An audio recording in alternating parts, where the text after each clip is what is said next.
Chris Mannix, Sports Illustrated senior NBA writer, and he contributes to NBC Sports, covering the All-Star Game this weekend. Seton, you want to give Chris the do we have an NBA poll question today? We do. Okay. We do, in fact. Okay. We have, would you rather a player 60 games for 15 years or 82 games for 11 years? Right now, we're at about 70% of the audience would rather 82 games for 11 years. All right. What would you do, Chris, we know load management is here to stay, but if I can give you your guys, let's say your star, he's going to play 65 games, but that extends him 4 more seasons, or you get him for 82 for 4 less seasons. Well, the 65-game player, does he get the playoffs too? Yeah. Because then that's the ball game there. I would much rather have the guy for 4 extra years playing 65 regular season games if I can get him for the postseason. For a contender, the regular season is close to irrelevant when it comes to that. Yeah. How did we get to this point, though? The tanking point of where teams are just load a third of the league? No, just load management. But also load management ties into tanking as well. So how did we get to this? What came first, load management or tanking? I think load management came first, and a lot of it began, if you want to find a spot in history, with the Greg Popovich San Antonio Spurs, who were aggressive in resting their stars. We all remember that great. I think I still have a picture of that stat sheet where it said Tim Duncan DNP rest, which is one of the early days of just straight resting guys. And that was what the Spurs did in the early 2010s. And teams quickly adopted it after that, with the back-to-backs. If you get an older player, you got to limit his minutes. And then Kawhi Leonard comes around 2019, and Toronto wins a championship by load managing him. So I think, the success of one team begat more teams doing it. The success of the Raptors begat more teams doing it, and it became part of the, kind of the fiber of the NBA. Who is going all in tanking where it's not reading between the lines, it's just blatant? There's more than one. I mean, Utah to me is really curious about. So yeah, Utah is the most glaring example because of how they're doing it. Like, Utah is trying to throw games at the end. Like, simple as that. Like, that game they had against Orlando on Saturday, they were up by 17, I think it was at one point, 7 at the end of the third, and they tried to throw the game and succeeded. Against Miami on Monday, they tried to throw the game and failed because Kyle Filipowski and Bryce Sensabaugh made a bunch of shots, and that was how that went. But they have tried multiple times in the last week to lose games in the fourth quarter. Now, last night, I hate watched the Kings-Jazz game last night just to see what would happen. Of course, they boat raced Sacramento. That was predictable. But the way that the Jazz have been doing it has been the most egregious. But they are far from the only offender. Like, people know Trae Young could probably be playing basketball at this point. Indiana, which is just as egregious right now as Utah. I mean, Ivica Zubac gets acquired. He had been playing through what was determined a mild ankle sprain, and now that ankle sprain is so serious that he's got to sit out for an extended period. So the Jazz, because of the fact that they're playing their guys and then benching their guys, they are front and center, but they are far from the only offender. Dan, this is the first time in league history that we're before the All-Star break, and roughly a third of the league does not care about winning games. That is a 5-alarm fire for Adam Silver to address. Okay, what's solvable? What's a solution here? Well, let's unpack it from a couple of ways. Short term, one thing that the people in the league that I've talked to have been pushing for is a fine with a warning, right? So you go to Utah, Washington, whoever, and you say, all right, $750,000 for trying to lose games.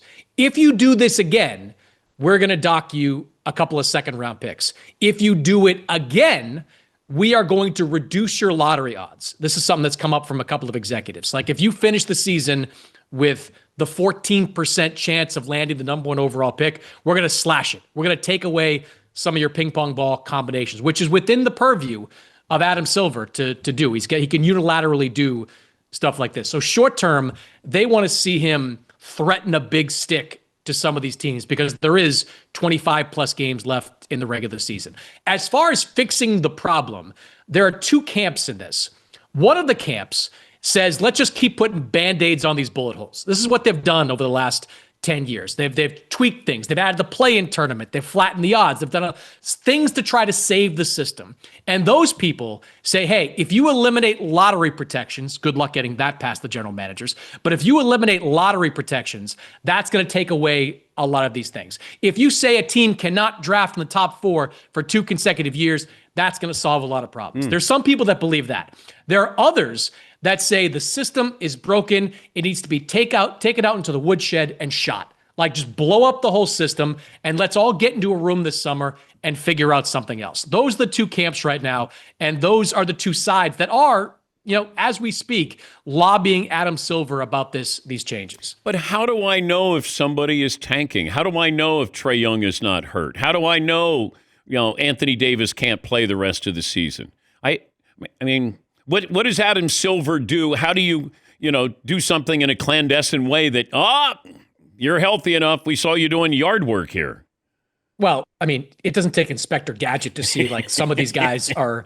I mean, Trae Young had a quad strain in early January. Like Anthony Davis, fine.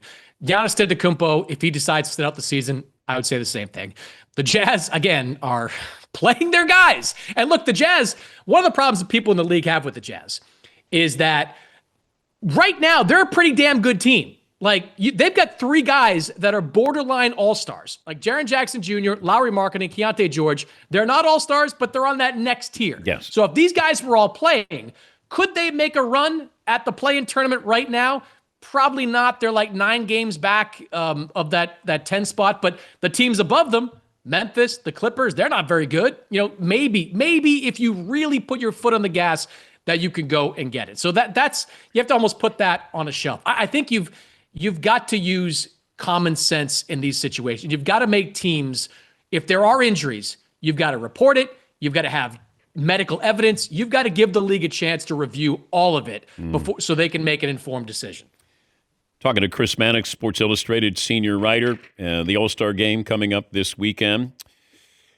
You okay with the format, even though we have some stars not playing? No. This I don't like anything about this. Anything.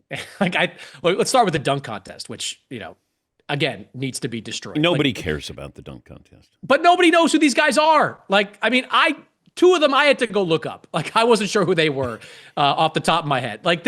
We have gone from being able to get Dominique Wilkins and Michael Jordan to being able to get Blake Griffin and a bunch of guys that were top tier guys, to having guys like VJ Edgecombe and Cooper Flagg say, hell no. This is where we are, where we can't even get the top young guys in the league to play. And I think that's going to be pretty bad. Kevin Durant said something last night, and he's dead on about this.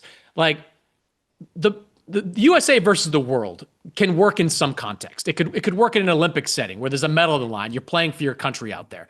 But the greatest offenders of all-star indifference are the Europeans. Nikola Jokic, can't get him to care about an all-star game. Luka Doncic, if he plays, can't get him to care about an all-star game. They just had Alperen Sengun. Alperen Sengun is not going to care about the outcome of the all-star game. I think it is. But it's not the outcome, Chris. It's the style of play in the all-star game. It's just running up and down and dunking and shooting threes. And, Jokic and Luka, that's not their style. That's why they don't care. Nobody cared more about the Olympics than those guys did. Joker did. So I think if you attach an actual game to this instead of just a pickup game, those guys will care. I don't think they'll care. I think you're still going to get them shooting half court shots. And look, you're never going to get high into. You're not going to get early 2000s All Star. We've all seen the clips of those games in the early 2000s. You're never going to get that again. The NBA is searching for a way to just get something more than what they've gotten over the last few years. I can't see how this is going to be successful. I mean, the one thing the NBA could have done, Dan, that would have added a level of intrigue, and they should have done this, and maybe there'll be an opportunity in the next couple of days. I don't know what Luka's situation is going to be. Put Dylan Brooks on the All-Star team.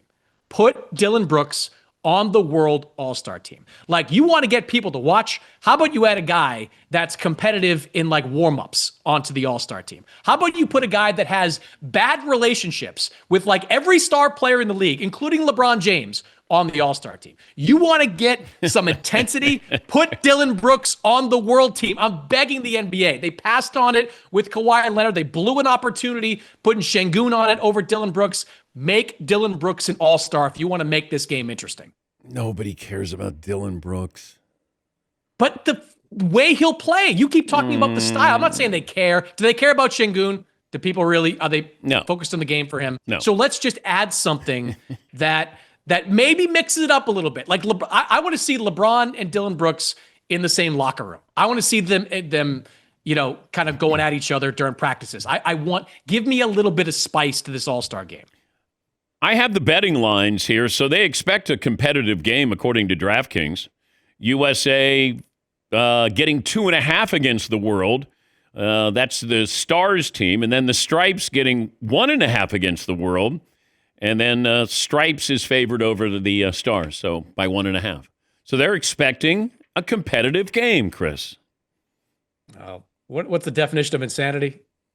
Doing the same thing over and over again and expecting the same result. I don't see it. Look, it could be interesting because of the format. Maybe you can get some guys to be more engaged, but I don't think a format change is going to do it. I just think there's nothing. We are on a path to the Pro Bowl is what we're on with the NBA All-Star game, and I don't think there's anything that's going to stop it. Is this LeBron's last season in L.A.? That's a good qualifier. Is it his last season in L.A.? I'm going to say no. There are options out there for LeBron James. It's not just Cleveland, although that's obvious. I think Golden State is another great opportunity if he wants to, and that's another way to stay in California as well. What we have to remember is that LeBron James, when he signed with the Lakers back in 2018, it was about more than basketball. It was about lifestyle. It was about business interest. I don't think a lot of those things have necessarily changed. Now, 2 of his kids are gone. Bronny's playing with them. Bryce is in college. So that dynamic has changed to a degree. But I think that his desire to be in LA, it goes beyond basketball. Now, what will the Lakers be prepared to offer him in the offseason? I think is going to be interesting. They are pretty committed to rebuilding or retooling, I guess, around Luka, Austin Reeves, a prototypical center that plays well with those type of guys. Will they be willing to make him a competitive offer? Or is it just, hey, we got the mid-level exception at $12 million or whatever it may be, and we want you to stay? That to me is the big question. I do think there's part of LeBron that wants to stay in LA, but he's not going to stay, I don't think, if they lowball him. Who is more likely to be playing their last games with their respective team? Giannis with the Bucks or LeBron with the Lakers? I'm going to say Giannis with the Bucks. Milwaukee, look, they entered these negotiations with other teams in good faith. Like, nobody really denies that. Like, there was some uncertainty about whether or not they'd pull the trigger on a deal. But in the week before the deadline, they were talking to teams, making counter proposals. Like, they were engaged in all this. There just wasn't a deal that made sense for them to pull the trigger right now, when the expectation is more teams can get involved in June and the offers from the current teams are going to be better. That being said, from what I hear out of Milwaukee is like, they're not going to spend the next few months thinking about what offer they can get.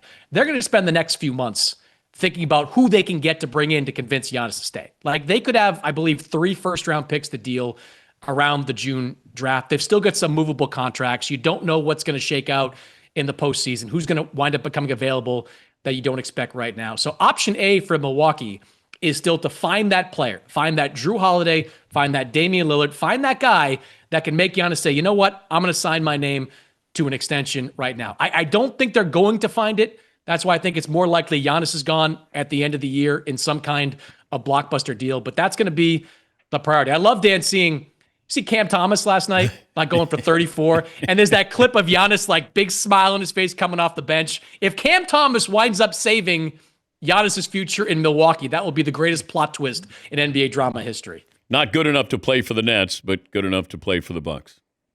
Good 34. stuff. Yeah. Thank you, Chris. Have fun this weekend. You got it, Dan. That's Chris Mannix, Sports Illustrated senior NBA writer, and he'll be out there for the All-Star festivities. We'll take a break. More of your phone calls coming up. We're back after this Dan Patrick Show.